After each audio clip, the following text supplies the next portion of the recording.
প্রধানমন্ত্রী এবং সংসদ নেতা দীর্ঘকাল পরে একটি গণতান্ত্রিক সরকারের প্রতিনিধিত্ব করে প্রায় 18 বছর ফ্যাসিজমের যে একটা সময় গিয়েছে, তারপরে তিনি এই 4 মাসের সরকার গঠন করা 4 মাসের মাথায় বাংলাদেশের প্রতিনিধিত্ব হয়ে মালয়েশিয়া এবং চীন সফর করেছেন, গণচীন সফর করেছেন। এবং এই সফরটি বাংলাদেশের জন্য অত্যন্ত গুরুত্বপূর্ণ ছিল।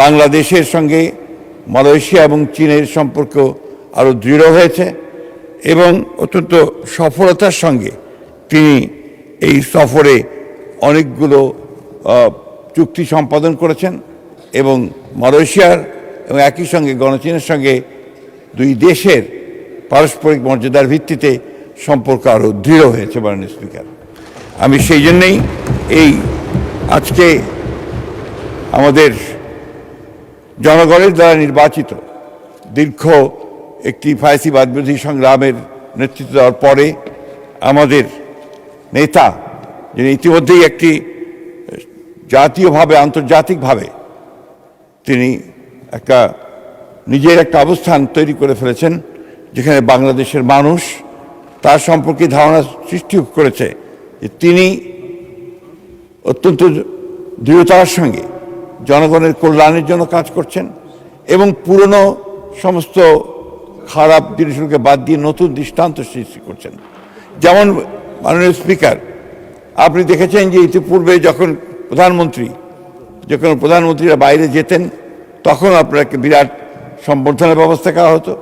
দেশ থেকে ফিরলেও আবার রাস্তাঘাট বন্ধ করে দিয়ে একটা বড় রকমের সম্বর্ধনা আয়োজন করা হতো, যেটা তিনি নিজেই উদ্যোগ নিয়ে বন্ধ করে দিয়েছেন, আমাদেরকে নির্দেশ দিয়েছেন কোনো রকমের সম্বর্ধনা আয়োজন।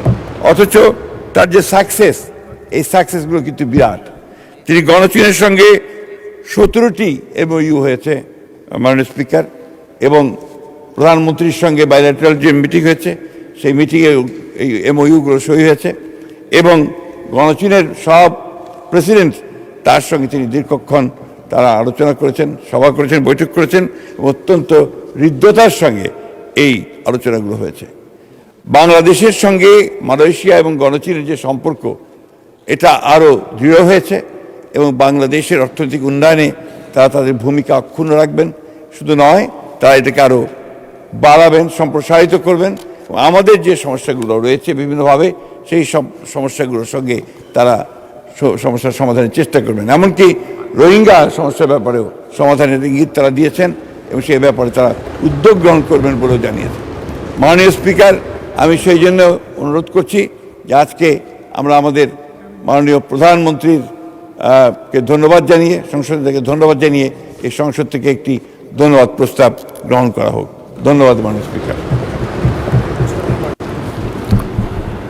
প্রস্তাব করছি মাননীয় প্রধানমন্ত্রী জনাব তারেক রহমানের 21 থেকে 26 জুন 2026 তারিখ পর্যন্ত মালয়েশিয়া এবং চীন সফরে অভূতপূর্ব সাফল্যের জন্য এই মহান সংসদ মাননীয় প্রধানমন্ত্রী সংসদ নেতা জনাব তারেক রহমানকে ধন্যবাদ জানাচ্ছি।